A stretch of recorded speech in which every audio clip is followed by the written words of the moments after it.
271 kedua kota, 6. Tanpa perlu membuka pintu, mereka sudah bisa mendengar suara tawa Su Zijin di luar. Zining. Mengapa kamu tidak mengabari aku kalau mau datang? Ekspresi Gu Qingqing terlihat tidak semangat dan ia tetap menundukkan kepala. Benaknya masih terjerat pada pikiran-pikiran tentang Leng Xicheng dan Su Zipei. Lin Zuyi melihat ekspresi Gu Qingqing khawatir dan berkata, Nona Gu, jika kamu benar-benar mengkhawatirkan taruhanmu dengan Nona Su, kedepannya aku bisa memindahkanmu ke departemen lain jika kamu kalah. Dia pasti tidak akan bisa memenangkan taruhan kali ini, kecuali jika dia menggunakan hubungannya dengan keluarga Su. Kamu harus percaya diri. Gu Qingqing mengangguk tanpa emosi. Namun, dorongan dari Lin Zuyi masih membuatnya sedikit terhibur. Begitu mereka keluar pintu kantor Lin Zuyi, mereka langsung melihat Ni Zining dan Su Zijin datang. Ada sedikit cahaya yang melintas di mata Ni Zining ketika ia melihat Gu Qingqing, tetapi Su Zijin memeluk lengannya.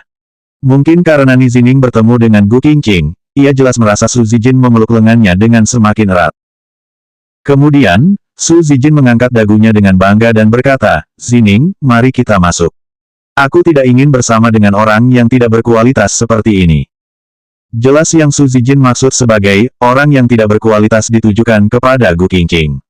Mendengar Su Zijin berkata seperti itu, Ni Zining jelas berniat untuk menyangkalnya. Tetapi, Ni Zining melihat mata Gu Qingqing yang tidak bersemangat dan bahkan tidak ada niat untuk terus berbicara dengan mereka. Ketika Gu Qingqing memiringkan badan dan hendak pergi, ia malah mendengar Su Zijin sengaja berkata dari arah belakangnya, kakakku akan kembali ke Tiongkok minggu depan. Diperkirakan dia akan kembali bersama kakak si Cheng. Ketika kakak kembali, mari kita pergi untuk menjemput dan menyambutnya. Ni Zining yang berdiri di sebelah Su Zijin tidak menjawab. Segera setelah itu, pintu kantor ditutup di belakang Gu Qingqing.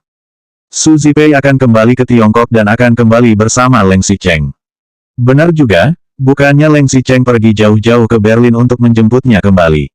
Bukannya dia bertemu dengan Su Zipei setiap hari di Berlin. Pikir Gu Qingqing. Su Zipei mungkin tidak menjadi orang ketiga. Tetapi, hal itu tidak akan menghalangi Leng Xicheng untuk mendepak Gu Qingqing demi Su Zipei.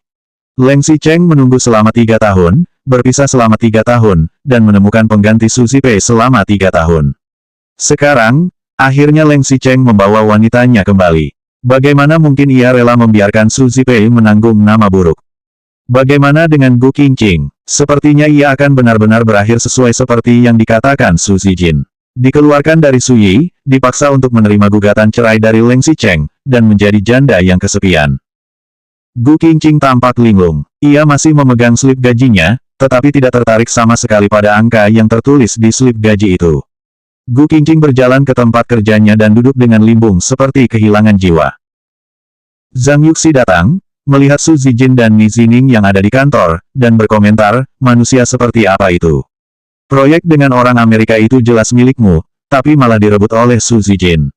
Dia adalah anak keluarga Su yang sangat luar biasa, kan? Dari pagi hingga malam, dia selalu saja menganggap semua orang lebih rendah dari kakinya. Tidak butuh waktu lama, dia akan terjatuh sampai mati. Qingqing, jangan takut. Proyek grup Leng masih belum keluar. Ketika hasilnya diumumkan, kita pasti harus merayakannya. Gu Qingqing tidak menanggapi Zhang Yuxi. Ia hanya terduduk di meja dengan linglung. Setelah Li Yuyu kembali ke rumah dan mandi, ia hanya merasa tubuhnya benar-benar lelah. Ia kemudian mengirimkan pesan WeChat. Li Yuyu, Qingqing, jangan lupa untuk pergi berbelanja denganku besok. Gu Qingqing menatap layar ponselnya selama 2 detik dan bahkan tidak ingin menggerakkan jarinya. Setelah waktu yang lama, barulah ia membalas hanya dengan 1 kata. Gu Qingqing, baik. Saat Gu Qingqing baru saja berbaring di atas tempat tidur, tiba-tiba terdengar suara deru mobil di luar. Ia membatin, ada apa? Mungkinkah Leng Xicheng telah kembali? Gu Qingqing bangun dari tempat tidur, turun ke lantai bawah dan berjalan ke ruang tamu. Benar saja, ia melihat sebuah mobil terparkir di halaman. Leng Xicheng benar-benar telah kembali. 272 kedua kota 7. Gu Qingqing berjalan ke pintu dan hampir tidak mempercayai apa yang ia lihat. Bagaimana mungkin, Leng Xicheng bukannya masih di Berlin? Bukannya dia masih menemani Su Zipei? Bagaimana mungkin dia sudah kembali? Gu Qingqing bertanya-tanya. Leng Xicheng turun dari mobil.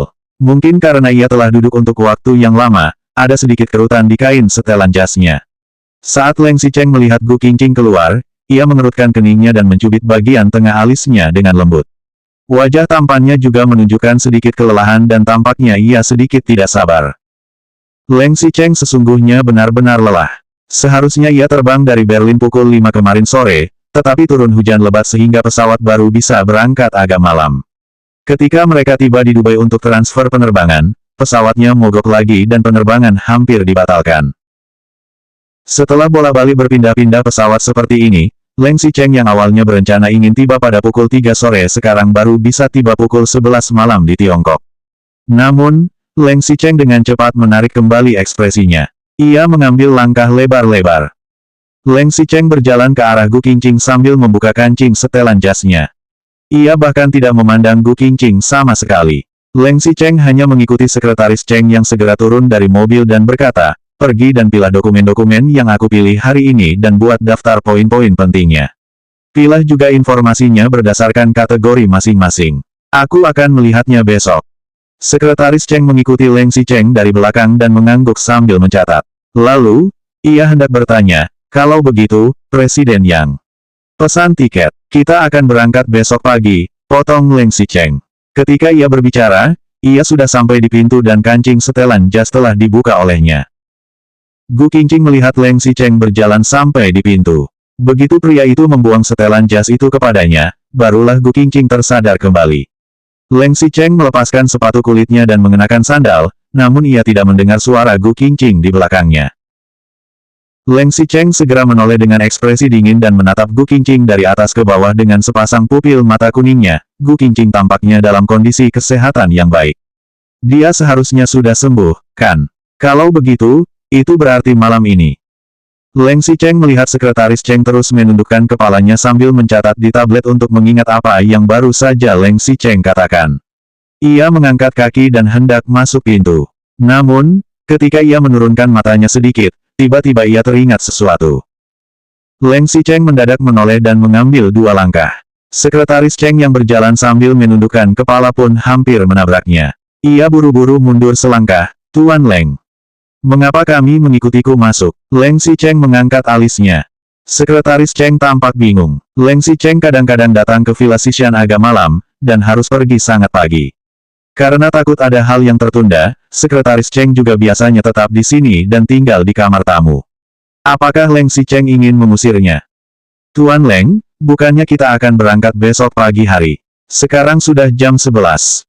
Benar saja. Leng Xicheng mengulurkan tangan tanpa ragu-ragu dan mendorong sekretaris Cheng hingga ke pintu. Setelah sekretaris Cheng berdiri di luar pintu, ia baru berkata dengan dingin, "Ini adalah rumahku. Kamu datang lagi jam 5 besok pagi." Brak! Leng Xicheng langsung menutup pintu tanpa menunggu sekretaris Cheng menanggapinya. Lalu, ia menoleh masih dengan ekspresi yang sangat dingin. Gu Qingqing masih berpikir, Leng Xicheng terpaksa kembali dari Berlin karena alasan pekerjaan nomor 1. Jadi dia berpisah dengan Su Zipei, dan hatinya tidak senang.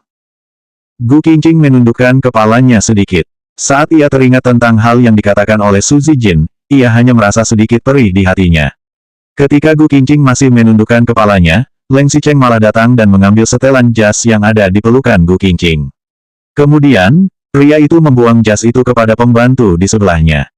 Gu Qingqing sontak terkejut. Leng Xicheng berjalan ke depannya dengan wajah sedikit dingin dan tiba-tiba bertanya, "Bagaimana kondisi kesehatanmu beberapa hari terakhir ini?" Selanjutnya bab 273 kedua kota, 8.